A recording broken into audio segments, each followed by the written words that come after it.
दोस्तों नमस्कार, मैं रामू सिंह, समाज सेवी, पत्रकार, आरटीआई एक्टिविस्ट महेंद्र सिंह सोलंकी।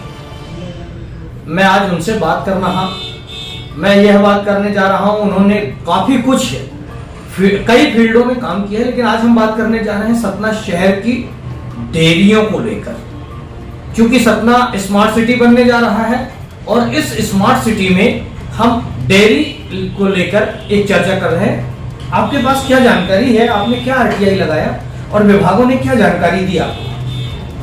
सतना को स्मार्ट सिटी का दर्जा जरूर मिल गया है, लेकिन यहाँ कुछ भी स्मार्ट नहीं है। हमने आरटीआई के तहत नगर निगम से जानकारी मांगी थी कि सतना शहर के अंदर कितनी डेयरियाँ, लकड़ी के टाप और मशीन, स्टोन क्रशर इत्यादि है, लेकिन नगर निगम ने जो हमको जानकारी दी है कि हमारे पास ना तो डेयरी की कोई सूची है, ना लकड़ी के टाल की सूची है और ना हम इनसे कोई टैक्स वसूल रहे हैं। हमने आरटीआई लगाई प्रदूषण विभाग ने, तो प्रदूषण विभाग में केवल सतना शहर के अंदर 2 डेयरियां रजिस्टर्ड है। एक भल्ला डेयरी फार्म है, दूसरा बिरला की डेयरी है। इसके अलावा शहर में पूरे नगर निगम के अंदर जगतदेव तालाब में 2-3 डेयरियां संचालित हैं। अवैध रूप से संतोषी माता तालाब के ऊपर 2-3 डेयरियां संचालित हैं। मतलब हर मोहल्ले में, हर गली में डेयरियां संचालित है, लेकिन ना तो जो भी जिम्मेवार अमला है, चाहे नगर निगम का हो, चाहे प्रदूषण विभाग का हो, चाहे राजस्व विभाग का हो, किसी को कोई जानकारी नहीं, सिर्फ अवैध वसूली कर रहे हैं और न ही रजिस्टर्ड करने का प्रयास किया जा रहा है। इससे नगर निगम की भी राजस्व की क्षति हो रही है।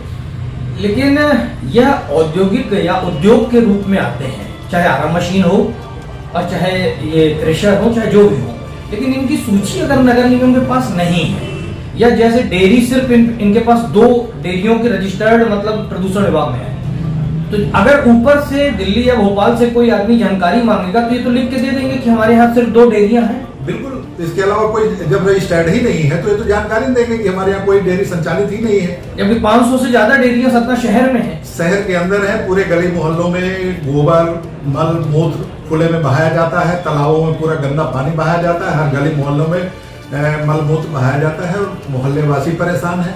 लेकिन नगर निगम का अमला अपना निजी स्वार्थ के चलते इनका पंजीयन नहीं करा रहा।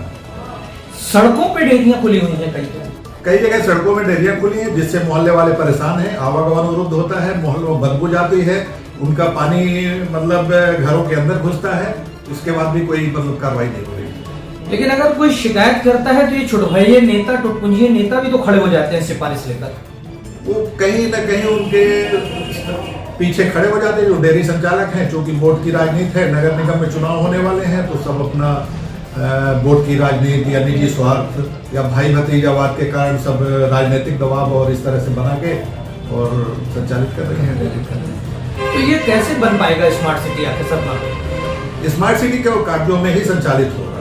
बाकी जब हमारे यहाँ 200-400-500 करोड़ से ज्यादा खर्च हो चुका है केवल सौंदर्यीकरण के नाम से केवल शहर में खर्चा हुआ, जो भी पैसा करोड़ों अरबों खर्चा हुआ है, जिसमें बंदरबाट बहुत हुआ है। आप हर मोहल्ले में चले जाइए, जहाँ ना तो नाली है, ना सीवेज प्लांट है, कॉलोनियों में पानी भरा गंदा, स्कूलों के बगल में पानी भरा गंदा, कुछ भी नहीं है।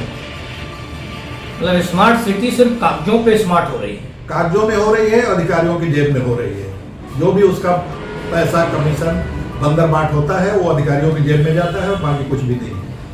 मतलब अगर सिर्फ डेयरियों का रजिस्ट्रेशन करने अगर ये नगर निगम निकले तो बहुत सारा राजस्व इनको मिल सकता है और 500 से ज्यादा डेयरियां रजिस्टर्ड हो सकती हैं। मेरा मानना है कि कम से कम 50 लाख रुपया ज्यादा से मतलब साल में राजस्व की हानि हो रही है नगर निगम की, और अधिकारी कितना उसके एवज में अपनी पैकेट में डालते हैं ये मैं नहीं कह सकता, लेकिन इसकी जिम्मेवारी तो मेरा मानना है कि नगर निगम कमिश्नर की भी है कि उनको भी सर्वे, जब कोई आदमी शिकायत करता है तो उसको संज्ञान में लेना चाहिए, उसकी जांच कराना चाहिए। आईएएस को इसलिए बैठाया जाता है कमिश्नर या किसी बड़े पद पे, अच्छे पद पे, कि आईएएस बहुत समझदार होते हैं, लेकिन आईएएस में एक कमी भी देखी जाती है कि वो किसी की सुनते नहीं है।